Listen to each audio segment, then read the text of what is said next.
კეთილი იყოს თქვენი მობრძანება კახეთში.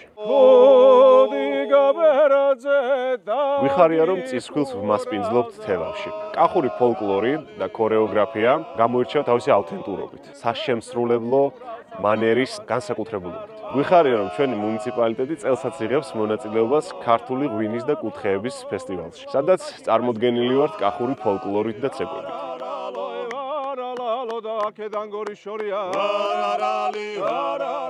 ჩვენ ვიმყოფებით ახმეტის რაიონის სოფელ ფიჩხოვანში, რომელიც არის ქისის ერთ-ერთი მიკროზონა. ასევე გვაქვს გაშენებული რქაწითელი, მწვანე და ხიხვი. ზუსტად ისე დაყენებული, როგორც ჩვენი წინაპრები 8000 წლის წინ აყენებდნენ. კახეთში ვიცით გულიანი მასპინძლობა და ასევე კახელი თუ გეტყვის ერთხელ გულით გეტყვის და დაგპატიჟებს, მეტჯერ არ შემოგთავაზებს. ძირითადად კახურ სამზარეულოს რო ვფიქრობთ, ყოველთვის ვაკავშირებთ ხაშხალმა მწვადი და კახური შოთი. კი ბატონო. ხო და ამიტომ ჩვენც მოვიფიქრეთ, რომ ესენი შემოგვეთავაზებინა დღეს. ეს ისეთი ხაშლამა, ვინც ამას არ შეჭამს, ან დღე მოკვდება, ან ღამე.